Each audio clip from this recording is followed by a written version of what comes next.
What's up, sports fans? What's up, world? You are now tuned into the world's greatest MC Ron and his co-host. You are not listening to Zen on Ken. And we are keeping it 10 toes down. We are the sports podcast that always keeps it real about sports talk. And once again, we are in the month of October, as I say it on every podcast this time of year, that we are in the best month for the major sports here in America, because this is the only month that has football, basketball, hockey, and baseball. All four major sports in America, all playing simultaneously. I can say that 5 times fast.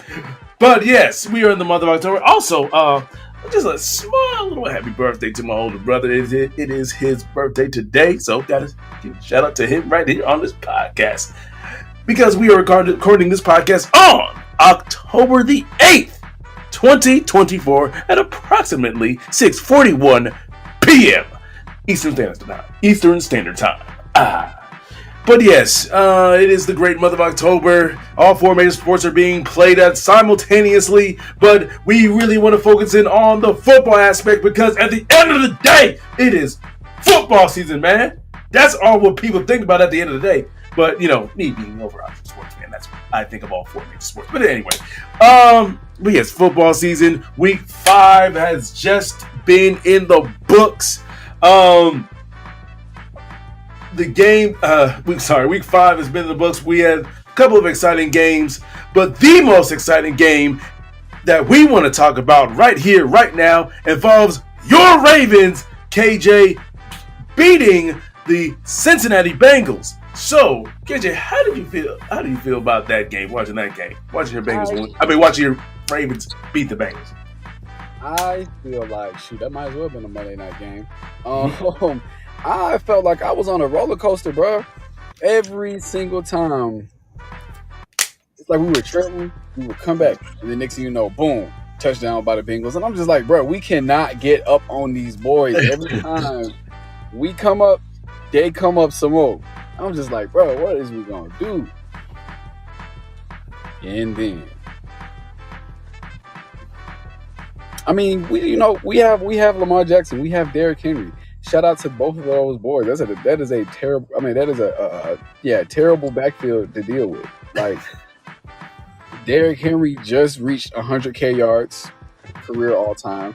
Subsequently, he also just got his 100th touchdown all time.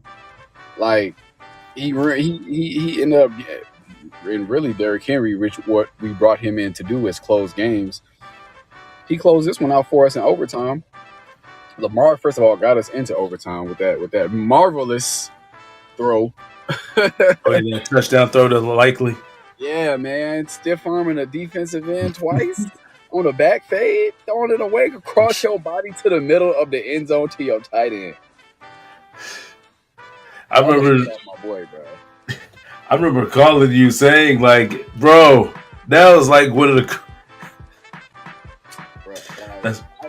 It's the type of chaos Lamar can get out of, and the type of magic that he can create is just almost unmatched, bro. If Patrick Mahomes did not have 3 titles, I would say Lamar Jackson is the best quarterback in the league, bro. Like,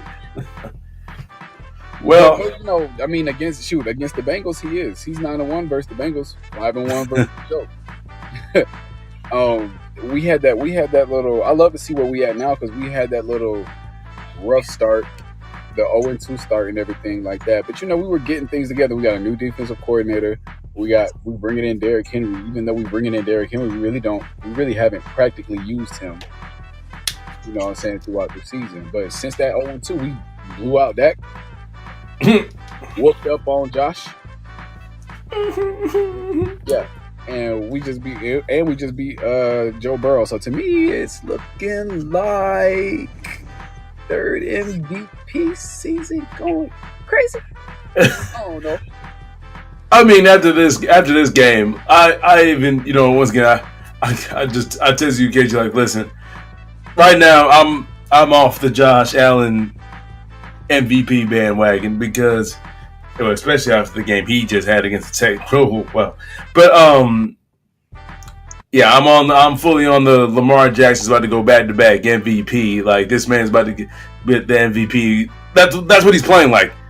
Like if you had to ask me right now who should win MVP, it's Lamar Jackson.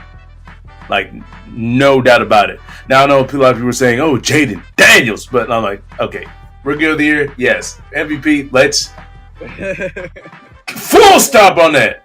I mean, hey, if it's all said and done, if y'all are 4-1 right now. So if he keep doing what he been doing and y'all keep doing what y'all been doing, I can see him winning that. Oh, listen. I would be over the moon. All right, believe me. It's not that I don't want Jaden, Jaden Daniels, my QB1, to win MVP. It's just like, let's take this game by game, week by week. I don't. I'm sorry. Dan Snyder years have done a number on my fandom. So I have learned not to keep your hopes up too high because, once again, with the Dan Snyder led Redskin team, yeah, every single time I got my hopes up high, it got smashed down every single time. So right now, I have learned to just temper my expectations, be happy for what I'm seeing, but not get too happy. All right, but going back to this game, going back to Lamar, your Ravens, even though your defense was basically Swiss cheese the whole entire game, they did come up with a play when they needed it the most. Also in overtime, Lamar did have that fumble, which I thought lost in the game, but then here's my question for the Cincinnati head coach, Zach Taylor, right? Am I correct? Yeah. Lamar fumbles in overtime. You get the ball. I understand you're in field goal range. I understand having confidence in your kicker. However, why did you take the ball out of Joe Burrow's hands? He was like, y'all's defense for the most part could not stop him all game. Could not stop the passing game. I mean, T. Higgins was going crazy. Jamar Chase was going crazy. Like, y'all couldn't stop the passing game. That's the thing about it. That's the thing about the Bengals, bro. The Bengals, not only could we not stop the passing game, our secondary has always been like a little question mark on our defense. But the Bengals, people are sleep on them, even though their record does not show. They still have Joe Burrow, they still have Jamar Chase, and now T. Higgins is back healthy. So he's opening up. This is like his second game back fully healthy, and we see he opened up everything for Jamar Chase. Yeah, T. Higgins almost had 100 yards and 2 touchdowns. But Jamar Chase almost had 200 yards and 2 touchdowns. Like, come exactly. on, bro. Like, so. Yeah. Exactly. So, and that begs the question now, because this game feels more towards that the Bengals kind of let. Because I understand, once again, you were in the field goal range. You're confident in your kicker. So you're like, you know what? All we need to do is hand the ball off a few times, get it centered, and we'll win this game. It was like a 50-something yards field goal. Even though I understand, he's made those. Even though I understand you have confidence in your kicker. Me, any field goal like 45 plus, I don't consider it a guarantee, no matter how good the kicker is. It could be Adam Vinatieri back. Well, you could be Adam Vinatieri back there. I'm still, As an NFL fan, if I see a kicker, I feel like the kicker should be kicking in the 50s. If you were in the NFL, you ain't kicking in the 50s. What you kicking for? Because in the 40s is cool. College players kicking in the 40s, but like they need you for these clutch times right here. They don't need to see that thing go right. Yeah, but I still wouldn't have put like. I understand running it on first down, but I would have at least put the ball in the two out of those 3 plays. Joe Burrow should have had the ball in his hands, like passing the ball. I would understand one thing. You ran on first down, fine. But the second down, you passed it. It was incomplete. And the third down, you passed it incomplete. Okay, you had to do the field goal. All right, I understand that. But it just feels like the coach took the ball out of Joe Burrow's hands when he did not have to. And so now a little bit feels like, even though all credit to the Ravens, a little bit feels like Cincinnati kind of gave this game away. But still, this was the game of the year. Exciting game. I loved every single moment of it. Lamar Jackson is, as far as I'm concerned, he is the MVP. Sorry, Josh Allen, but you're still my MVP. You're still my MVP, Josh Allen. However, the MVP right now, the front runner for the MVP this season is Lamar Jackson. And I just want to also mention one little thing for all you Lamar Jackson haters out there. For all you guys who continuously say Lamar Jackson is just running back and all that, he can. Every year, every game, he always has these games that shows you that I can pass the football. I can be an efficient, effective. I can be an elite passer. This is another game. This is another game of many that he showed that once again Lamar Jackson shows you that he's not a running back, that he is an elite quarterback, that he's a top 5, honestly, scratch that, a top 3 quarterback in this league. Because honestly, right now, he's better than Joe Burrow. Just gonna be. The total package of Lamar Jackson is better than Joe Burrow. Yes, I said it. You can strike me down, whatever, I don't care. All right. He's better than Joe Burrow. Right now, honestly, play quarterback wise, honestly, Lamar Jackson is playing, and I'm going to say this right here, right now. Lamar Jackson is playing like the best quarterback in the league right here, right now. I know you didn't want to say it, KJ, because you didn't want it, but I'm going to say it for you. He is playing right here, right now. And yes, you can talk about Patrick Mahomes, but Patrick Mahomes has not been playing well so far this season. Honestly, he's been led more about his defense. But anyway, we're going to talk a little bit more about the Chiefs just coming up. Lamar Jackson. I think, again, if it wasn't for Patrick Mahomes, 3 Super Bowls, Lamar Jackson would be. If Patrick Mahomes had no Super Bowls and Lamar Jackson had no Super Bowls, people would be like, Lamar Jackson is the better quarterback, right? This game, he 348 and 4 touchdowns. That's a lot. So I don't know. That's a lot. I don't know how y'all math is working, but I have a surprise question for you. Yep. Derrick Henry, almost 100 yards, another touchdown. Though like 60, 70 of it came on one run in overtime, but yeah. Did. But since he has surpassed 10K and 100 touchdowns, is he the last of a dying breed in running backs that we are going to see in the league? Yes. Yes. Absolutely. I think we've asked this question on this podcast before, and I'm maintaining the fact that yes. Sorry, that's my dog's barking. Yes, I'll maintain the fact that Derrick Henry is the last of 10,000. These running backs that rush for 10K yards, 100 touchdowns, because that's an actual workhorse back. And the thing is, we've gone to in the NFL where everybody is by committee. It's 2-3 running backs. So we're not going to have the era of the main running back. It's kind of dying out. It's kind of dying out because you see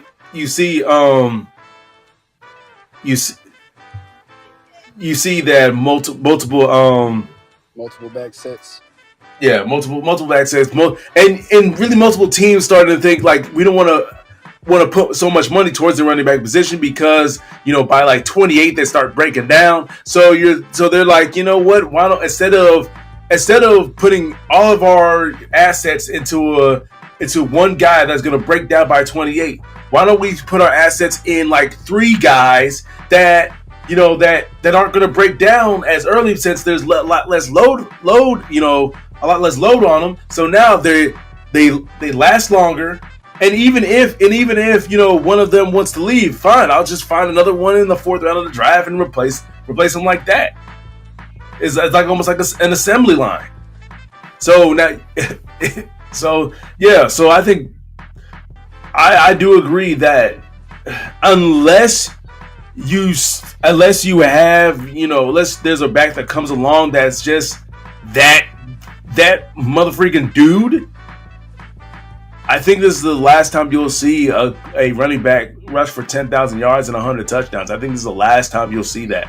I think. So look, the running back that you were talking about, who's coming along, is JT out of Boise State. Now, college, they've only had like 5 games. This man has 95 carries, 1,031 yards, and 16 touchdowns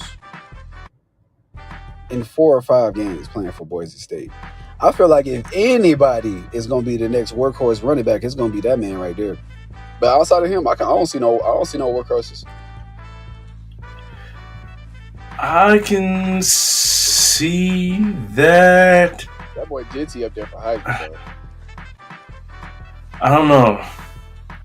My thing is, though, would an NFL team want to feature a back heavily that it's already had a heavy workload in college? Hey, if he come out the league and Derrick Henry retire, or Derrick Henry don't retire, he just got another year up under his notch, we'll take him. We're gonna have Lamar for another 4 years, and we might give him another contract after that. We'll see. All right. So, but that's good.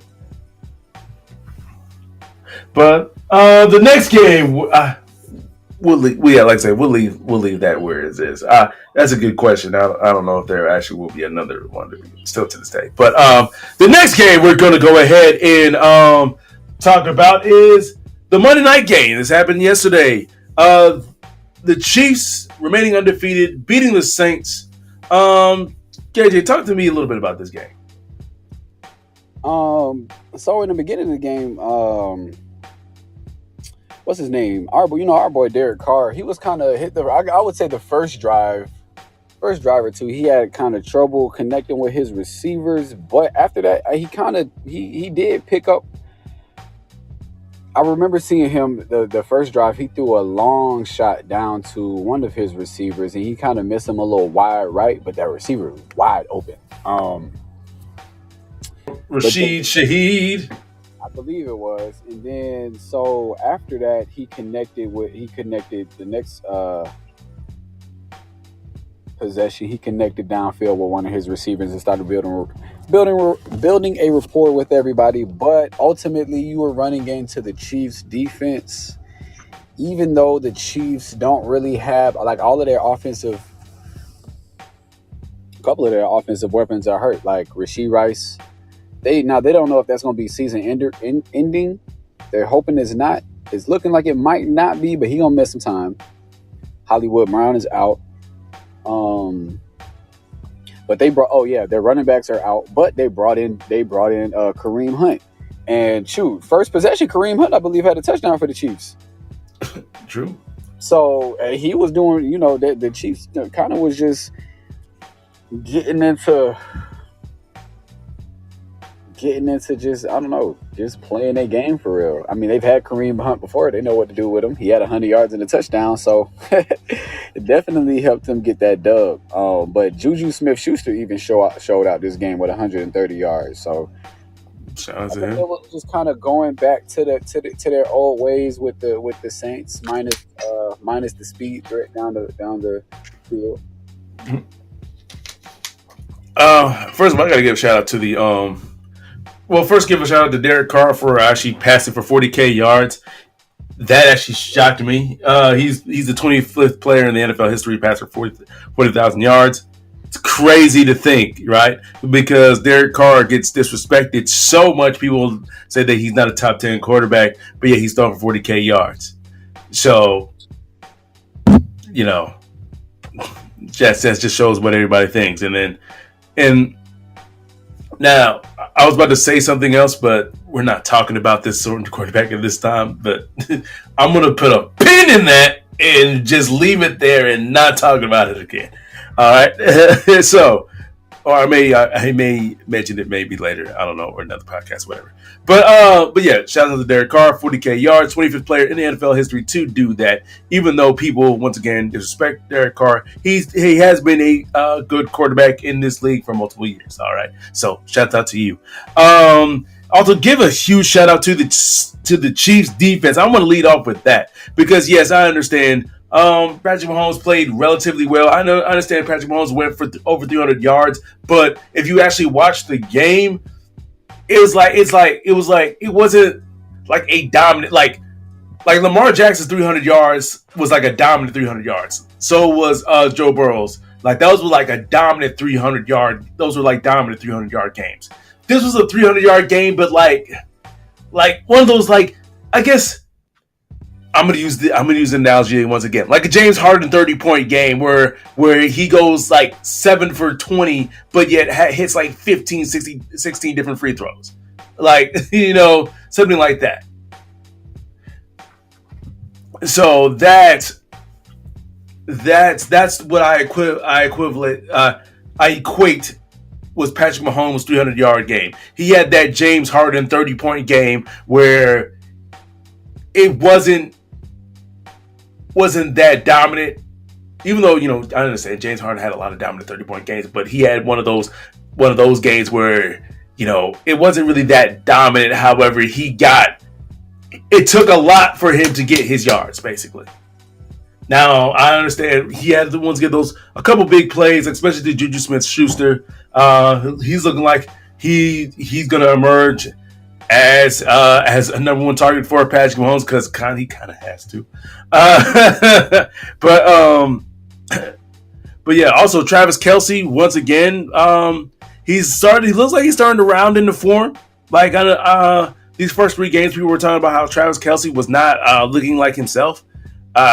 These last 2 games, he's looking a little bit more like himself. Not his completely dominant self yet, I would say, but it looks like I would say by the second half of this season, we're going to start seeing the Kelce of old from what the signs are looking like.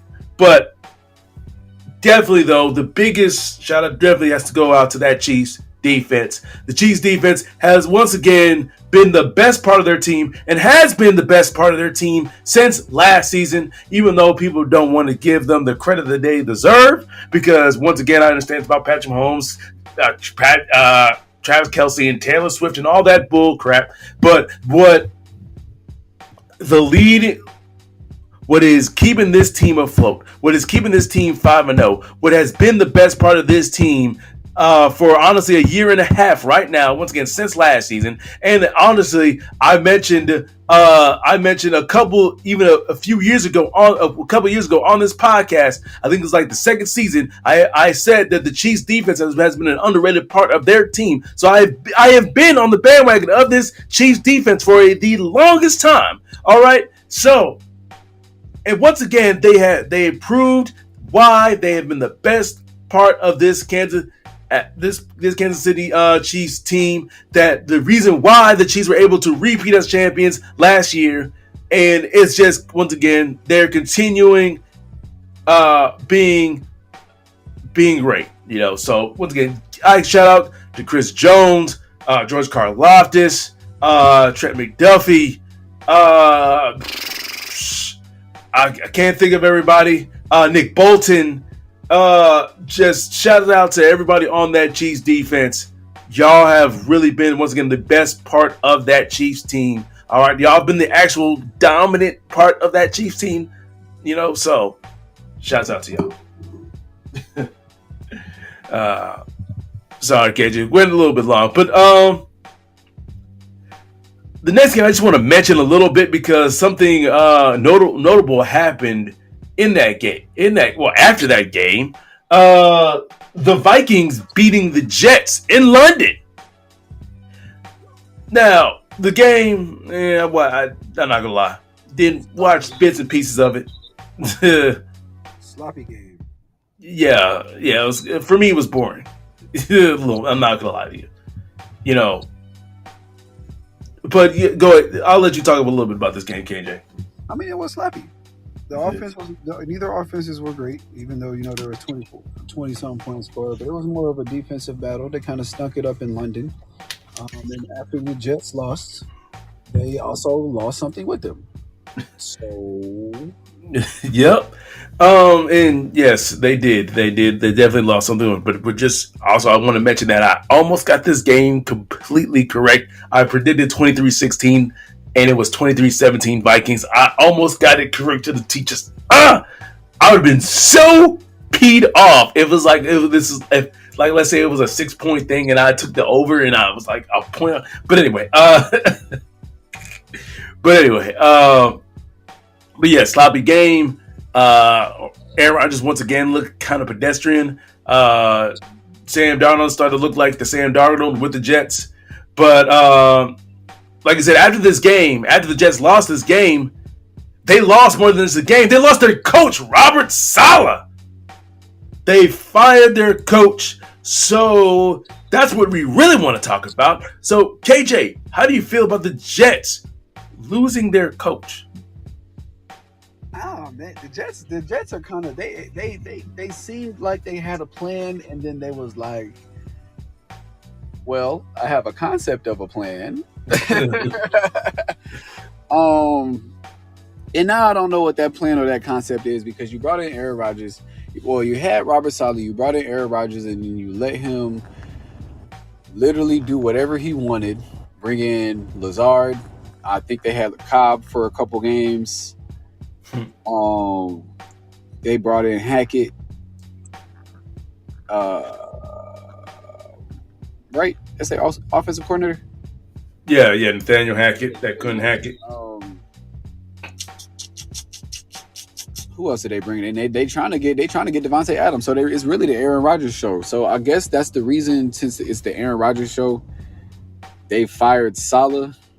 But that kind of doesn't make sense, because Saleh, even though he's 20-36 as a head coach, a lot of his head coaching tenure, especially last year, he had to have a backup or the backup's backup quarterback in there. But the rest of the time, their defense has been astounding, right? Exactly. So you're having offensive problems, so you fire the defensive-minded head coach, huh? Why not? And it got worse. You know what I said? Why not look at the problem in its face and be like, hey, shut up, Aaron. So, yeah, I meant to say it gets worse, because not only did they fire their defensive head coach, Robert Saleh, they replaced him with the defensive coordinator. Literally. So what's the difference? What's the difference going to be? You know what the difference is going to be? Aaron Rodgers is going to have more say. Because I'm going to fact check myself as I tell y'all this, but when I saw I think the Jets' first win of the season, they had a little clip after the game, and Robert Saleh was happy, the team was happy. Robert Saleh came up to hug Aaron Rodgers, and Aaron Rodgers put his arms up like, "Don't hug me." I was like, y'all won, but you not trying to share the hype with your head coach. That means something not right. Mm-hmm. Something is not right. Let's see what game. And yeah, this was after the Titans game. Like, come on, bro. What you think? The Jets. And once again, I agree with you, KJ. It made no sense, because once again, you have a defensive-minded head coach. All right, defensive-minded head coach, and usually with defensive-minded head coach, they're better with veteran quarterbacks. So you want to pair a defensive-minded coach with a veteran quarterback. Though Jaden Daniels and Dan Quinn are proving my whole adage out of though I think, but I did say you have to have you better have a good offensive coordinator to support that, and Cliff Kingsbury is doing what. But anyway, that's beside all the points. The really main point is Jets are going to jet, and they're going to keep on jetting. All right, yes. Oh, you can say, oh, Robert Saleh hasn't lived up to quote unquote expectations. Okay, so let's break it down here. All right, who did he have as a starting quarterback? Zach Wilson. All right, he had a young Zach Wilson, a guy that looks like to this point was And Mike White. Okay, but his starting quarterback was supposed to be Zach Wilson. That was the young quarterback. That was the quote unquote face of the franchise, and that was a guy. Then you all realize that wait a minute, maybe he had one great season at BYU for a reason. All right, so you realize okay, we made a mistake on that. All right, and then you brought in Aaron Rodgers. All right, you brought in Aaron Rodgers. He's supposed to be the guy that because you realize your defense is great. It's it's doing what it's supposed to do. Top 10 defense. Yada yada yada. All right, you realize okay, all we need if we have pieces. All we need is a quarterback, and we really want a veteran quarterback. So then it can take us over the top. So we can not only make the playoffs, but actually win a Super Bowl for the first time since Joe Namath made that famous guarantee in the late 60s. All right, so you get Aaron Rodgers, right? He gets hurt. Last season, gets hurt. After the second snap. No, the first snap. First snap into the first game. Gets hurt. Tears his Achilles. Season done. Bam. Season's over. Because you have now Zach Wilson, a guy who probably now has a young quarterback that probably has his conference shattered, and then you had Tim Boyle and God knows whatever else you had at the quarterback position. But once again, at the end of the day, your season was over. Your season was done. All right, because you could not score on offense, no matter how great your defense was. All right. Then this season, your defense is still doing what it's supposed to do. Aaron Rodgers is healthy. However, he is looking like a shell of himself. Matter of fact, he's looking like the Aaron Rodgers that played in 2022. The one that I said that, hey man, this man looks kind of washed. We talked about it on this podcast, actually. How Aaron Rodgers that last year with the Packers, how he looked kind of washed. And I said if they're getting that Aaron Rodgers, it's going to be a long season. They're not going to make it to the playoffs because their offense is going to look just as inept. Now, but instead of the Jets and the Jets front office looking at this and saying, you know what, we made a mistake. Because Aaron Rodgers looking like 2022 Aaron Rodgers. The Aaron Rodgers that with the last year with the Packers looked kind of washed. Ugh. But instead of let's admit that we were wrong about this, and we might have to cut bait with Aaron Rodgers. But no. Instead of doing that, let's fire the coach. Let's fire the coach who's basically made the best out of a bad situation this whole time. But yeah, let's fire him because we're having offensive problems, even though he's defense minded coach. And once again, it gets better because we're gonna fix our offense by making our defensive coordinator our interim head coach.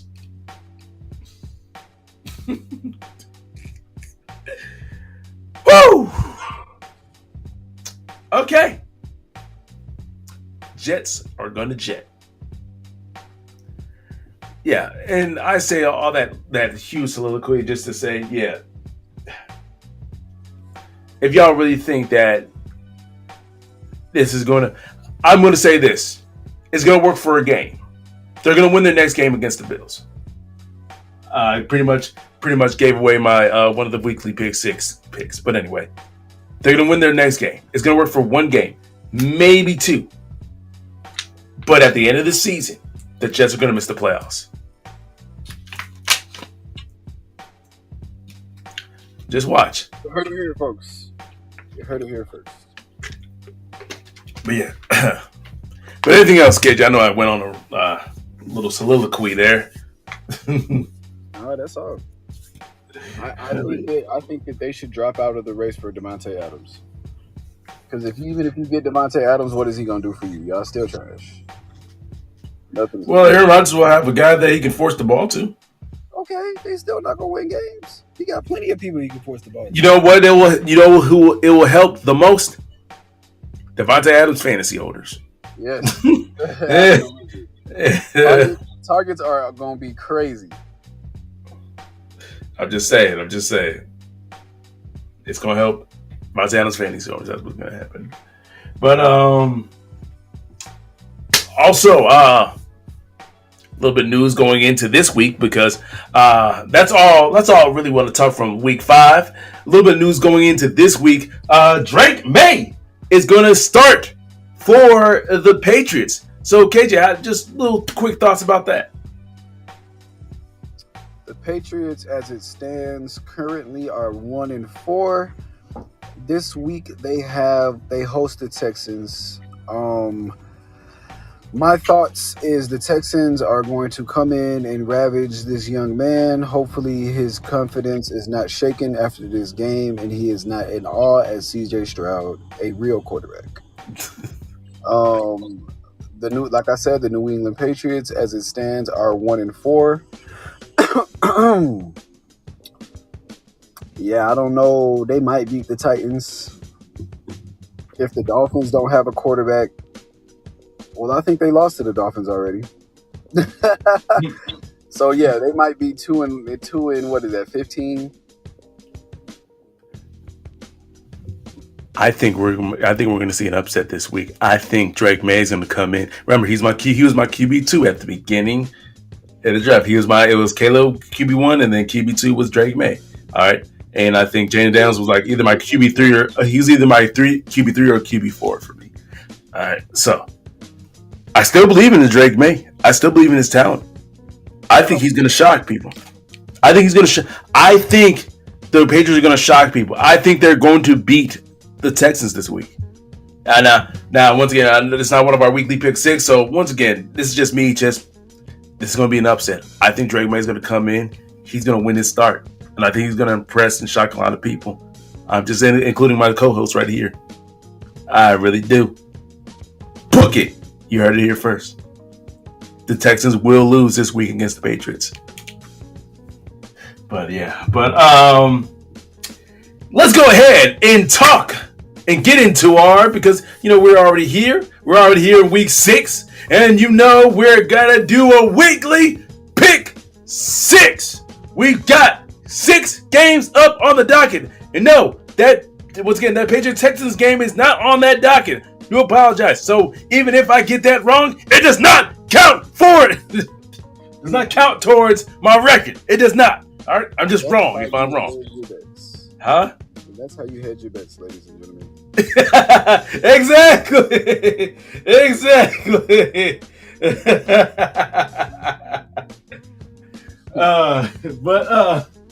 But yes, we got 6 games up on the docket. And we're going to, hopefully, my quest for 6-0 remains. My quest of 6-0 remains. All right, so we're going to begin with the Thursday night game. This is actually one I'm really want to see. The 49ers at the Seahawks. KJ, who do you got? As it currently stands, last year, the 49ers defense allowed me to win my fantasy, our fantasy league, excuse me, my fantasy league.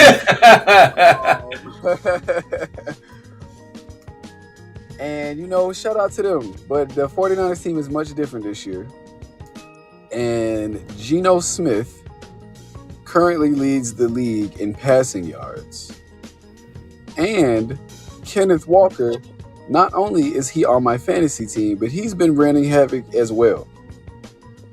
They still have DK Metcalf. They still have 2 good cornerbacks to shut down the one receiver they got left standing. Well, they got 2, in Jennings and They're not used. Jennings is a rotational. I need you for a game or 3. But yeah, and the Seahawks are at home, so go ahead, give me Geno. Go ahead, give me Geno. I think this is one of those years where, ever since the 49ers have been under Kyle Shanahan, they've always had, the year where they always have these years where inexplicably everybody gets hurt and, they aren't as good anymore. All right. I think this year that's that cycle. We're in that cycle, which means next year they're going to be freaking dominant. But I think we're in the cycle of, because right now they're injured. I think their safety, number 29, I can't say his name, Hufanga. I can't say his first name, to be perfectly honest. Yeah, I cannot pronounce his first name. But I think he got hurt. You see, I'm telling you that we're in this cycle of, don't shout out to their linebacker. Oh, my God. How did I forget his name? He's the best linebacker in the league. Warner. Fred Warner. There we go. How did I forget about him? I think he's still all right. Or did he get hurt that last game too against the Cardinals? Nah, he's not on the injury report. Okay, cool. All right. I thought I saw him got hurt last game, but okay, but yeah, I think we're in that. I'm sorry for not saying. I think you're in that part where y'all are in that year where everybody gets hurt and it's just bad luck after bad break, literally and figuratively. Don't want to make that. That's a mean joke, but really wasn't trying to make a joke, but yeah, give me the Seahawks. I say all that. Give me the Seahawks 27-24. Seahawks are the healthier team. I think this is the Seahawks year to win the NFC West. Because not really because that they're better than the 49ers on paper when everybody's healthy. It's just that I think this is just one of those years where the 49ers, everybody just gets injured. They're in that year. The next game we're going to predict is the Sunday night game. This is an interesting game. The Bengals at the Giants. KJ, who you got? The Bengals. Let me double check to make sure Malik Neighbors is still out. He is. He's questionable, and their running back is questionable. Yeah, no. Sorry, Giants fans. Y'all might want to watch this one from the home.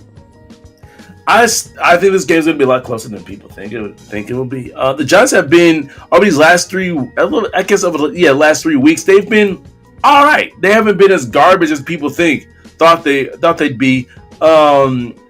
Daniel Jones has actually looked better. He's actually looked good. I wouldn't say very good, but he's looked good. All right, he's looked like a starting caliber quarterback in the NFL. All right, he's looked like a good starting caliber quarterback in the NFL. All right, over these last few weeks. All right, so I think this game is going to be closer than people anticipated. However, I still think the Bengals are going to win 28-20. All right, let's not get too crazy. All right. Now the Monday night game we're going to go ahead and predict is the Bills at the Jets. So KJ, who you got? To quote the famous Sports Center analyst, Boomer. Nobody circles the wagon like the Buffalo Bills. And I think they finna, I mean, come on, bro.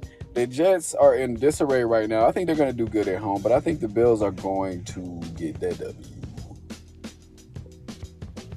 Well, this game has my MVP. My MVP! He's going to be the league MVP this season, the way he's playing right now. But I understand. Josh Allen had a major setback. It really had 2 major setbacks. But just like my MVP always does. Once again, I still believe in you, Josh Allen. I don't know about this week. Yes. I think the momentum that the Jets are going to have because of their coach getting fired is going to send a wake-up call to all those players. I think they're going to want to play with a little bit more energy, a little bit more effort. And I think this is going to be a defensive game. I don't think it's going to be a very pretty game. Uh, Definitely not. I think it's going to be a very low scoring game. So, but in that, I think the Jets will squeak it out 17-10 over the Bills. All right. Now, the game of the week for both of us, KJ. You got my Commanders with my QB1 and the way he's playing, maybe soon be Rookie of the Year, Jaden Daniels, going to Baltimore to face your Baltimore Ravens. KJ, I am ready for this game. I am so scared for this game.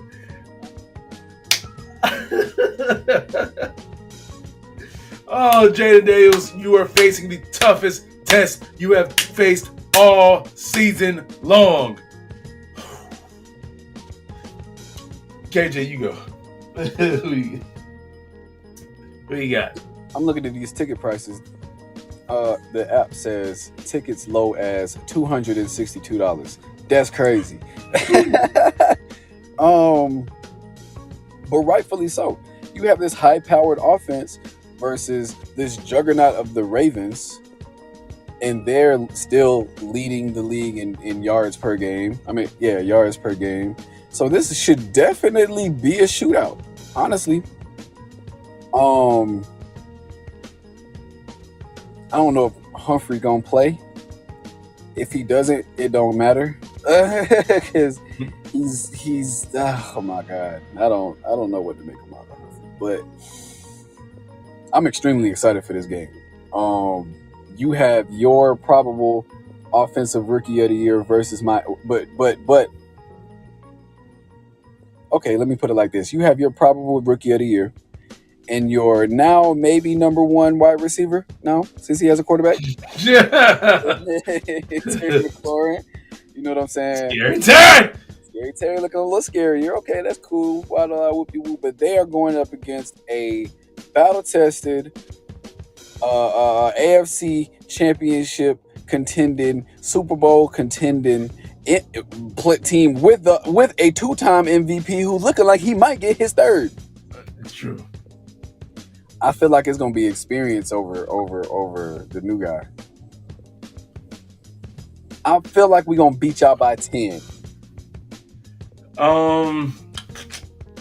I think we've had a great season so far, but I think this is where we get outclassed and we realize we're not as good as our record actually shows. I got your Ravens winning 38-21. And I think, and we'll score those 38-21. Yeah, I think and I'll give us a touchdown in garbage time. I think it's going to be a pretty dominant victory against. I see Derrick Henry going off for like 200 plus yards. Our defense isn't as good as they've been playing these last 2 weeks. They're not. I promise you, they're not. All right. First of all, we win against the Browns. I mean, they're off. I can get a group of 13-year-olds at my local YMCA and they will at least hold the Browns to 20 points. Okay.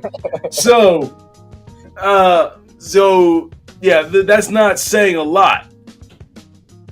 And yeah, we slowed down the Cardinals offense, but I don't think the Cardinals offense is that good. All right, either. So I think this is the game where we get outclassed completely. I think it's going to be a very dominant victory by your Ravens. Once again, 38-21 with that one last touchdown coming in like garbage time, or last 1 or 2 touchdowns coming down in garbage time. I don't see us getting close. I don't see it being close. How this game is going to go. It's going to start off as a shootout, but because we have Derrick Henry, we are going to somehow get the lead, and then we're going to give it to Derrick Henry and just maintain that lead throughout. But it's going to be a very entertaining game. Like I said, Battle of the Beltway. Battle of the Beltway. However, if we somehow, by by a miracle act of God, Moses, Jesus, everybody combined. Buddha. Yeah, Buddha, Confucius, whatever. The sun god Ra. Everybody. I might use Genghis Khan and his army to stop Derrick Henry. Yeah, no, exactly. If we somehow, some way win, I'm going to say we run Maryland for this 1 year. but whatever, we can make that. But we ain't gonna win. I don't think so. But the next game we're going to pick is the London game. So we've got the London Jaguars. Yes, they are the London Jaguars. They are not the Jacksonville Jaguars. They have played in London every single freaking year. Ever since we started this London game, bullcrap. It's not bullcrap. We're trying to expand the game. So the London Jaguars. But London Jaguars, returning home to face, even though the Bears are the road team, we know the Jaguars are the home team. The Jaguars returning home to London to face off against the Bears. Who you got, KJ? The NFL's proclaimed Rookie of the Year. The NFL's too soon Rookie of the Year, I'll say that. Got off to a rocky start. Not making it 100 yards versus the Titans. Of course, you're going to lose to the Texans. But then he had 363 versus the Colts in a loss. Last two games he's won, and he had 304 against my Panthers. So we're seeing, against bad defenses, he's showing out. The Jags defense ain't that great. Trevor Lawrence is not that great this year. They're kind of relying on a rookie. Etienne keep getting hurt during games. Whole lot of inconsistency with the Jags. So I'm gonna go ahead and go with the Bears. The Bears. Give me the Jaguars. I think this is they're still a desperate team right now. They know that they should have a better record than they have shown. Though I don't really have confidence in this pick. I don't have huge confidence in this pick. I really don't. Because the Jaguars really haven't played well this whole season, like overall. I think they got their first win last week, but yeah, they just haven't been good whatsoever. But the Bears are. I think the Bears are 3-2. No, I think they're 3-2 right now. Surprisingly, 3-2. However, part of me feels like they're a little bit of a faulty 3-2, but I'm still going to go with the Jags 24-19. I had that as a score. I don't feel 100% confident with this pick, though. I do not. The last game we're going to go ahead and choose for our weekly pick six and close the book on this is the Lions against that team in Dallas that employs one of the most overrated quarterbacks in the NFL, in my personal opinion, Dakota Prescott. Yes, I hate Dak Prescott. I hate the Cowgirls. Okay, whatever. But yeah, Lions versus the Cowgirls. KJ, who you got? And we picking the Cowboys game and the Giants game and your team. Who the Eagles play this year? They on the bye. We should have picked them too. No, they go against the Browns. Yeah, that's weak. I think the Browns win. I hope the Browns win that game, actually. But speaking of this game, the last time they played, didn't the Lions beat them? I gotta remember. No. Cowboys won off some. Yeah, the refs screwed the Lions out of a victory. I remember because I remember being on this podcast talking about how the Lions got screwed out. Yeah. Now the Cowboys, Jerry Jones paid off the refs, and yeah, they screwed over the Lions. Yep. So they screwed over the Lions. Last week they squeaked by the Steelers. Last possession, got a touchdown. Only scored 20 points. That's cool. The Steelers defense is straight. But the Lions are back for revenge. Karma go come back and bite them. You ain't gonna get off 3 times. Ooh, 2 times is enough, buddy. And then Aiden Hutchinson is looking like the defensive player of the year. So go on, give me them. They're gonna run over the Cowboys as my Ravens showed y'all we can do. Yeah, and they're gonna get after Dak Prescott. Hopefully, since the Lions' pass defense is not immaculate either, that CeeDee Lamb goes off. That's good for my fantasy. But outside of that, I think the Lions got it. I'm unfortunately going to pick the Cowgirls, but I think what's going to happen is I think Jerry Jones once again is going to pay off the refs again, and it's going to cause the Lions to lose. All right, I'm sorry. And like the last 2 major times I really remember the Cowgirls and Lions faced off. One was in that playoff game in 2014. Another one was last year. All right, both times I remember the refs causing the Lions to lose. All right, people don't want to remember that game in 2014. They always want to remember the Dez caught it game, but they never want to mention that the game that happened the week before, where the Cowgirls actually were cheated, where the refs literally cheated the Lions out of a victory. But we don't want to mention that because But anyway, it is it's all right. It's all right. That's the reason why I don't care about the Dez caught it game. I don't I laugh at the game every single time, because y'all got y'all just desserts. Y'all got karma. All right, that was the Dez caught it game was karma. That's all because the thing is I predicted it too. But anyway, but I'm off that. I think the Cowgirls are gonna win because once again Jerry Jones is gonna pay off the refs. And they're at home, so especially Jerry Jones is going to pay off the refs, and the Lions are going to lose because of the refs. Yes, I'm literally predicting chicanery happening, and that's what's going to happen. Tomfoolery.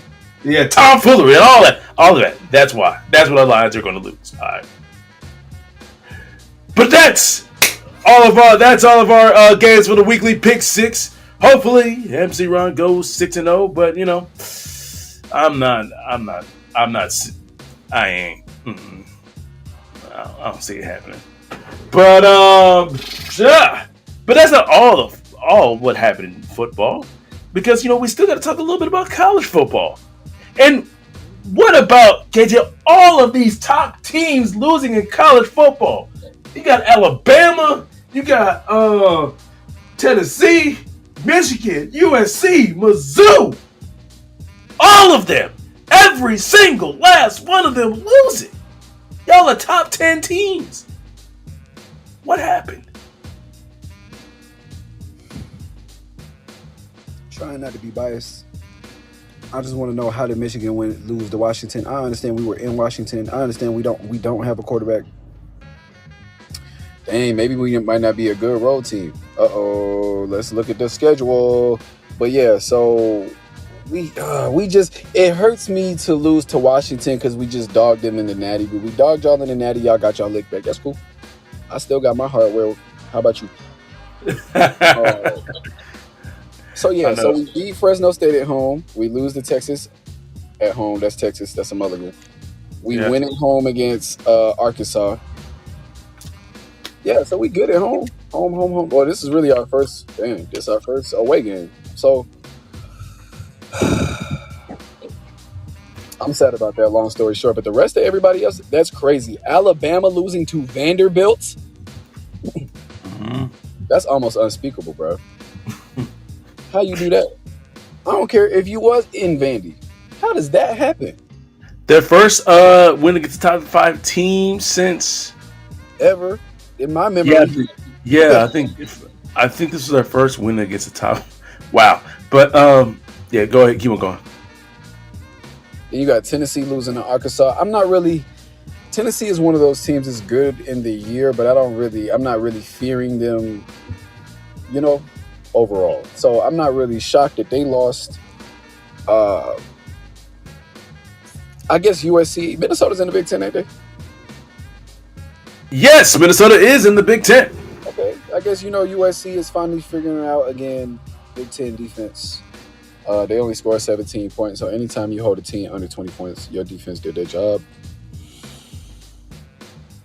But dang, bro, everybody is losing. So now that means in the correspondence of everything, that means that the top four. Well, first of all, that means that Michigan falls all the way from 12 to 24. I mean, from 10 to 24. How we do that? Mm-hmm. Um, but that means that the top four now includes Texas, Ohio State, Oregon, and your Penn State Nittany Lions. We are Penn State, baby. Let's That is go. incredible. I'm actually very excited for you. Congratulations, Miami. You won last week, but you are not off the hook because halfway in that game, in the third quarter in that game, y'all were down 35-10. Shout out to y'all coming back, but this is like the second, third week in a row y'all don't won the game by the skin of y'all teeth. Against a very unranked team that y'all probably should have beaten by like 14, 20 points. Bro, a very unranked team. You know what I'm saying? Like, Yeah. You But, better y'all are in the ACC.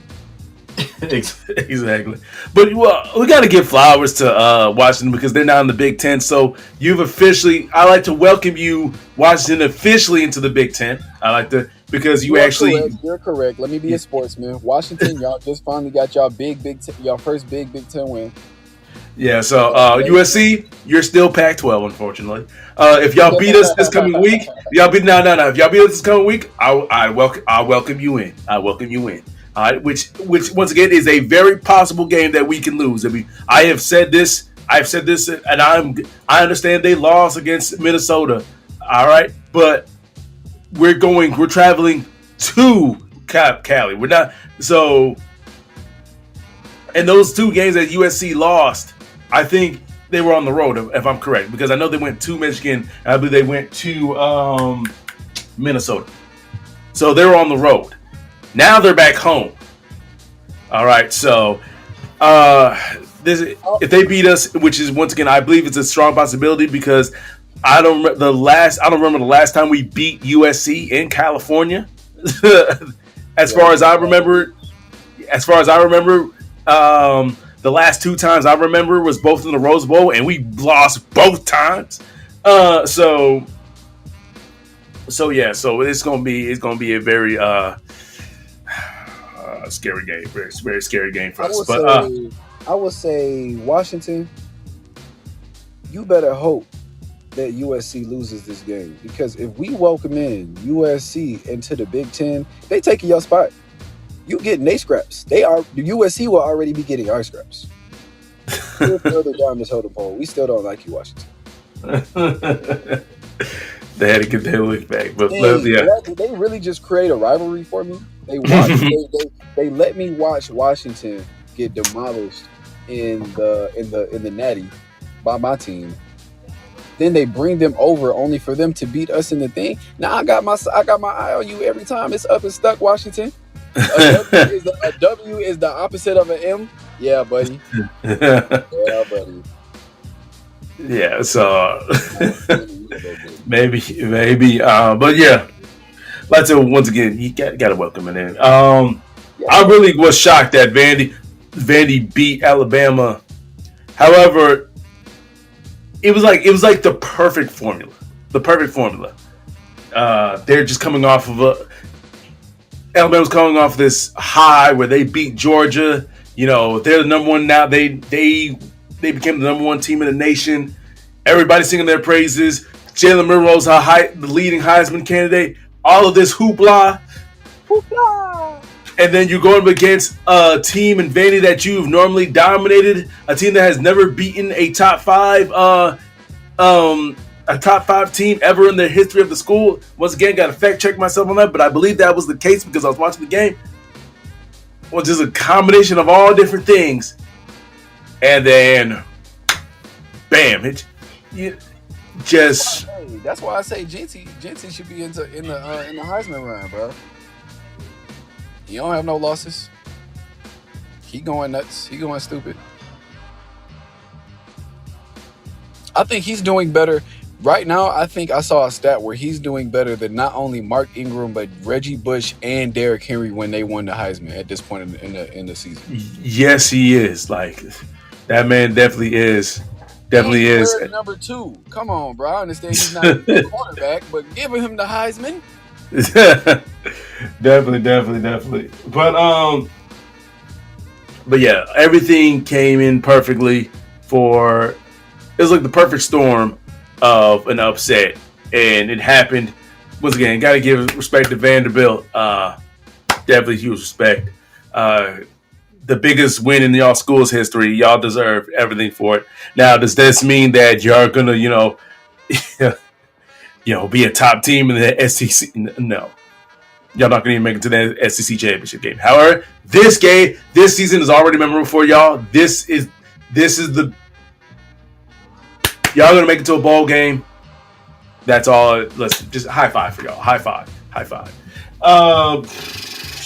Also, once again, shout out to Arkansas for beating Tennessee. Though,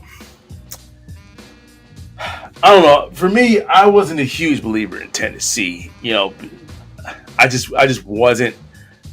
That's just me. I watched them go against Oklahoma. I wasn't a huge believer in Oklahoma, so that victory over Oklahoma, even though it may have been a little impressive, but it wasn't as impressive to me because Oklahoma hasn't been the dominant Oklahoma really since maybe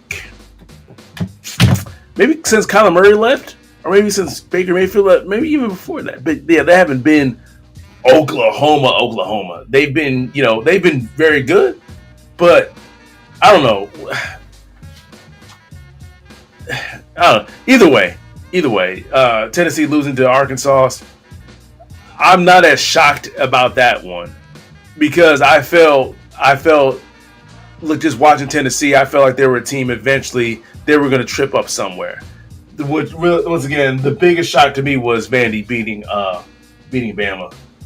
All these other upsets, quote unquote, that happened, it wasn't shocking to me.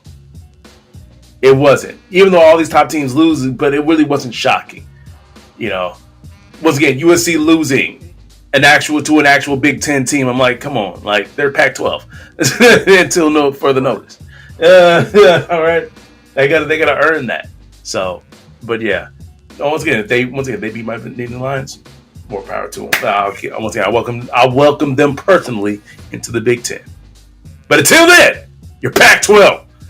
All right. That sounds so derogatory. It really does. But I'm just keeping it true. Yeah, I just can't wait. Who does Michigan face this coming week? Or you guys are on a bye? Oh man, I would love for us to be on the bye to get everything together. Let's see who we play this week. We play another top 10, another top 25 team, Illinois at home. I think y'all can beat them. I hope so. They just got a nice little dub last week. I hope we can beat them. But come on, if my team can thrash them, especially in the second half, I believe y'all too. Y'all quarterback is better than our quarterback. Thank God we not playing y'all this year. I know, man. We would have won this time. I popped up at the crib when I had to see because we wasn't gonna get another one this year. But yeah, so bro, we gotta play them. We're gonna beat Michigan State. We're gonna beat little brother as we usually do. But then, bro, we still gotta play Oregon. Indiana is ranked, and then Ohio State at Ohio State. Oh my God, that's probably gonna be an L. I'm not gonna lie. I ain't even gonna be mad. I ain't even gonna get my hopes up. I'm scared about this. I'm scared. Well, I'm glad that we don't have to face Oregon on our schedule. I know we're probably gonna have to do it next year, but I'm glad we dodged them this year. But I feel like our schedule is much easier than ours. Who y'all got? It really is. Yeah, y'all got to play USC, who probably might be ranked at the end of the year. Y'all got to play Ohio State. Y'all host them, so that's good. Y'all got to play Washington, and that's it. Yeah, we can. I believe we can. I believe we can make the playoff. Definitely. I might see Ohio State twice. That might be a Big Ten. But hey, if that's a Big Ten championship game, hey, I might have to buy me a Penn State hat or something. shirt and burn it after the fact. But I'm going for y'all. I'm going for Definitely. But let's go ahead and wrap this podcast up like we always do with our last second shout outs. So, KJ, who in the sports world do you have to shout out? I have two shout outs All right. week. My first shout out, I want to go ahead and shout out LeBron and his son, Bronny James, for being on the court at the same time for the first time in an NBA game versus the Suns, ironically, Kevin Durant. Preseason. Yeah, preseason. Slight little shout out. But then I also want to shout out Denver cornerback Riley Moss for being the first white quarterback in 22 years to get an interception in the NFL game. Shout out. Woo! Shout out to you, man. Definitely, man. So, I told you, man, them white boys evolving. But Got up for that, man. Exactly, man. I got two shout outs as well. The first shout out goes to the Indiana Hoosiers football team. Yes, not the basketball team, because I understand they're a basketball school. But anyway, no, but yes, shout out to their football team for being 6-0, even though they really haven't played anybody on the season yet. But still, they're 6-0. Gotta give them respect. I didn't see it coming. Not a lot of people did. We'll see if it continues. We'll see if it continues. Yeah. And my second shout out goes to my Penn State Nittany Lions, baby. Gotta say the best for last. My Penn State Nittany Lions started 5-0 once again for the fourth year in a row. I believe the only team in FBS to do that in the last I don't know, but yeah. Oh no, the first Big Ten team to do that, I think it was. Either way, we make a history, baby. Big Ten. We are Penn State all day. Is this our year? Not yet. Ask me at the end. Ask me that 5-6 games later. Not now. I'm still in a wait and see approach, but because Drew Aller still needs to step it up a little bit in big games, especially against Ohio State. But anyway, yeah, shout out to my Penn State Nittany Lions. But that's all the time we have, folks. I am MC Ron with his co-host. Zen on Ken. And we are keeping it 10 toes down. Ladies and gentlemen, if you want to be on the podcast and talk your sports stuff with the best in the business, that is me and my co-host KJ. All you have to do is one of two things. Either send an email to keepingit10toesdown@gmail.com. That is keepingit10toesdown@gmail.com. Or send us a direct message on Instagram. That is at keepingit10toes. That is at keepingit10toes. Like I said, we are in the month of October, the greatest sports month for all four major sports here in America. I know you all are enjoying watching the MLB playoffs. I know you're definitely. I think the Phillies are playing. I'm rooting for the Phillies because if my Nationals are not even I don't care about baseball.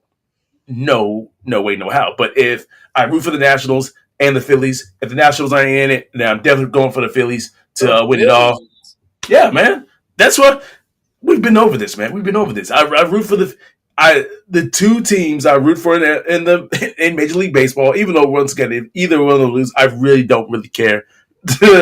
But I still root for them. Is the Nationals first, then it's the Phillies. If the Nationals aren't in the playoffs, and if the Nationals and Phillies face each other in the playoffs, I really don't care who wins. I think the Philadelphia Phillies might be in my top 5 most hated teams ever. I think it's because of one person, but that's in here nor there. But no. It's always been like that. It's always been like that. I don't know why. Gotcha. I think it's because when I lived in Jersey, there was a lot of Flyers fans. Not Flyers fans. There was a lot of Phillies fans. Gotcha. Bruh. Just obnoxious. Shut up. Shut up. Yes, but definitely. Sorry, I'm rooting for the Phillies, so keep on going.